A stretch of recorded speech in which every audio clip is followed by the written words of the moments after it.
Assalamu alaikum. This is Mesbah. My name is Mesbauddin Mahatab and welcome to my live broadcast. I'm sorry for the slight delay. We had a little bit of technical difficulty. So, welcome everybody. I do these live broadcasts occasionally. So what I wanted to announce to everybody today is that I have a new book out. And I wanted to talk about this new book. I wanted to see why I wrote it, why I illustrated it, and obviously why you should buy the book. So before I do that though, what I wanted to do is I wanted to make a final comment about two of my previous books. So let me bring out some sets. So I have some Lego sets today also to show you, and I'm going to get to that. So the first comment that I wanted to make about my two previous books before I get to the new book. So this book, as you all know, this is the Surah Taha book. Now, many people who buy the book, the parents, they usually write to me by email, and I appreciate all of your emails. And let me tell you that I read them and I respond to them. So if you have something to say about the book, you can always write back to me.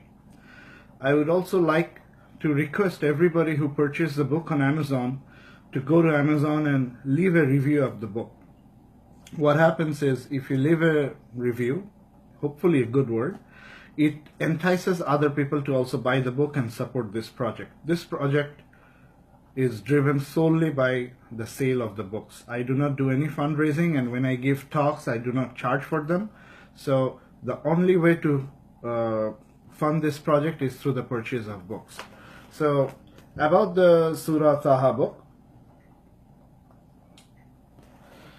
So the number one reason why I wrote this book is that I was very disappointed in the 10 Commandments as a movie.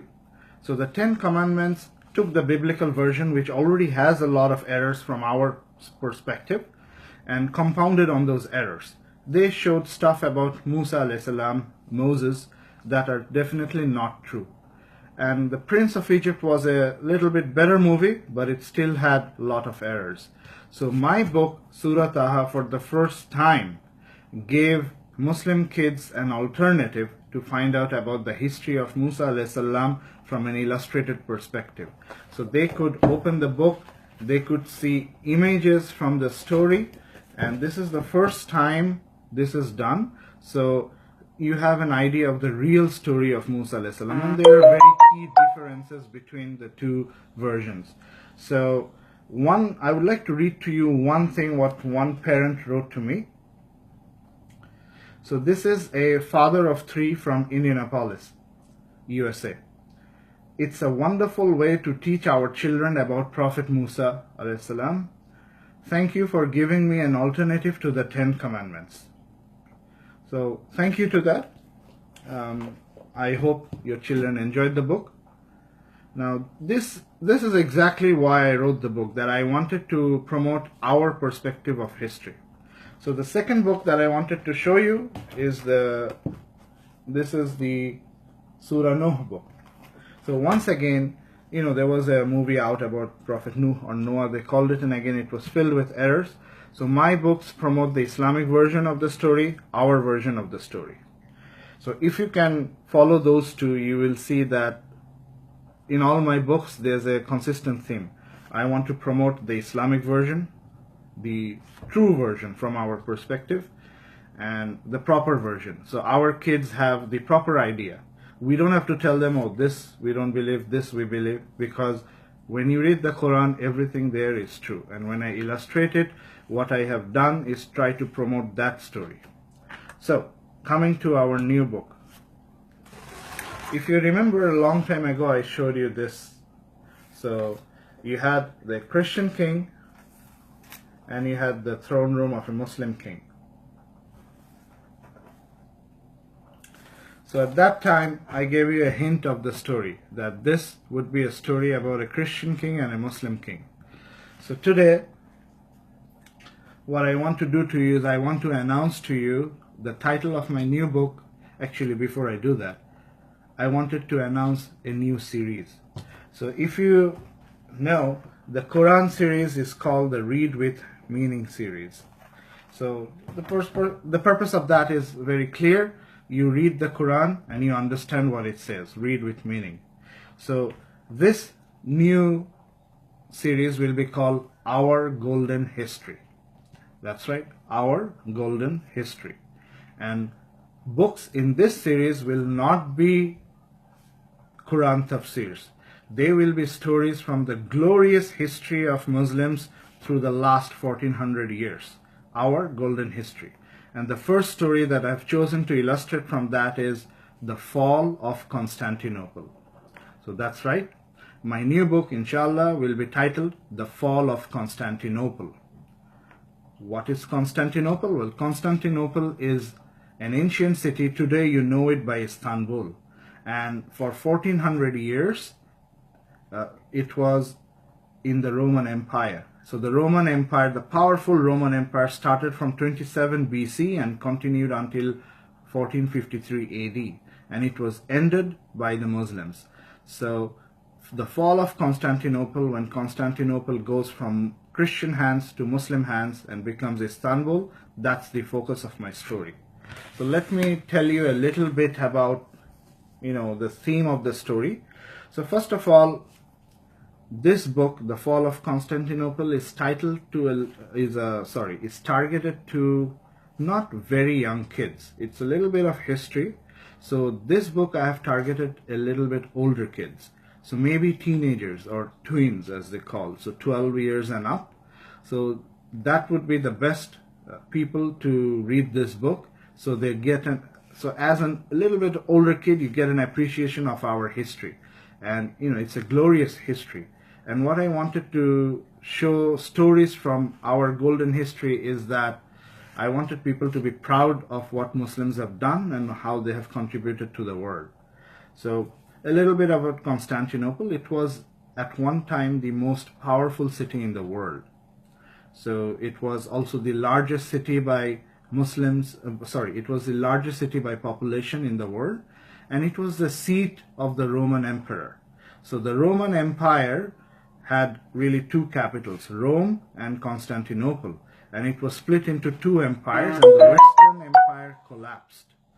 But the Eastern Empire, which is what we know today as the Byzantine Roman Empire, it continued for a long time. So if you read the Quran, there is a surah called Surah Rome, and it talks about the Romans. If you read the history of Muslims, they have been fighting the Roman Empire. This Roman Empire is the Byzantine Roman Empire, and the capital was Constantinople. And the amazing thing is that Prophet Muhammad, peace be upon him, when the Muslims were a little minority in Medina, barely 1,500 people, and they are under attack by tribes from all sides. 10,000 people are coming to attack, and they don't know if they will survive or not. At that time, Prophet Muhammad, peace be upon him, said, "You will conquer Constantinople." And that's the amazing part of his prediction. A little known group, the Arabs, hardly united. And the Prophet Muhammad, peace be upon him, is telling them, you will conquer not only the superpower of the world, but their capital. And the hadith is very clear. Verily you shall conquer Constantinople. Blessed will be its army and blessed will be its commander. Some people say this is also targeted towards Imam Mahdi at the end of times. Allah knows best. But what happened was, in the year 1453 AD, Muslims under the Ottomans did conquer Constantinople. And this book, The Fall of Constantinople, will outline the story of that. And it has a lot of drama. So there's a lot of drama. There's a lot of things going on. So I think the book is very interesting because the story is very interesting. The Khalifa of that time, the Sultan, he makes plans, and he makes meticulous plans to capture the city.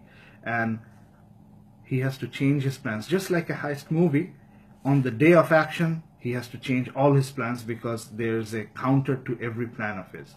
So whatever plans he is making, he has to change that, and then he has to change that, and then he has to react to events that are happening. So that's the story of this book. So let me show you some sets. So first of all,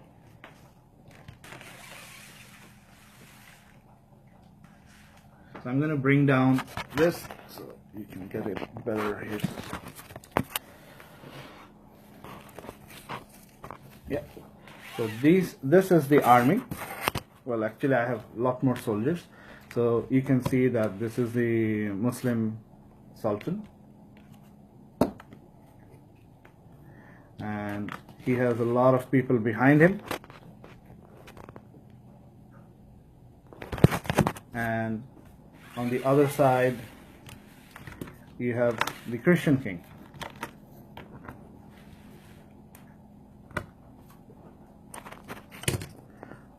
So once again, the knights of that era, the Roman soldiers, when we think Romans, we are thinking, you know, somebody like the Spartans. Let me put it back up. Sorry. So when we think the Roman soldiers, we are thinking, you know, somebody like the Spartans. But at that time, most Romans, you know, they were medieval European knights. So they were dressed something like this. Now let me also show you something special about Constantinople. And this is very famous. So if any of you is visiting Istanbul, please go and see that. Let me put that aside. And this is a huge model.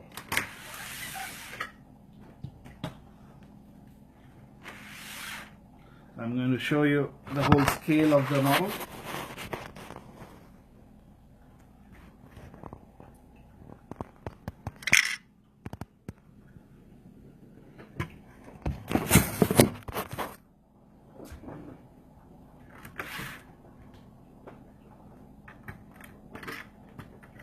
So what this is a replica of the walls of Constantinople.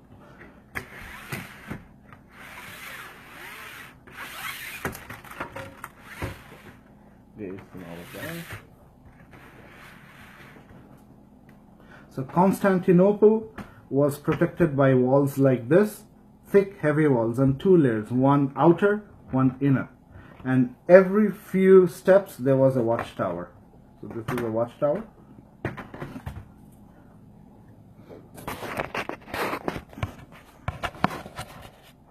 So any soldier, any army that attacked Constantinople, they had to go past the walls and they had to go past the towers, and the whole plan of Sultan Mehmed, he is the Ottoman Khalifa at that time, was how to destroy these walls and get into the city. And he had a brilliant plan, and he had a technology that no one had before him to attack the city, and that was cannons. So he used cannons to break down the walls and go into the city. And it's not as simple as it sounds, because there was a lot of opposition to his plan and there was a lot of things that he had to change. So that is the story of my new book. So inshallah, the book is out for final edit, so it's with the editors. Once I get it back, I will order some draft copies, and when it's approved, it will be up for sale. So once the draft copy is back, I will do another live broadcast, and in that I will show you the book and I will show you some of the images inside. So if you follow the website, you know that I have been presenting scenes on the website. So follow the Facebook page, follow the website. I'll share some of the scenes as I go along. So just remember, inshallah, the book is coming out end of March, The Fall of Constantinople. Thank you.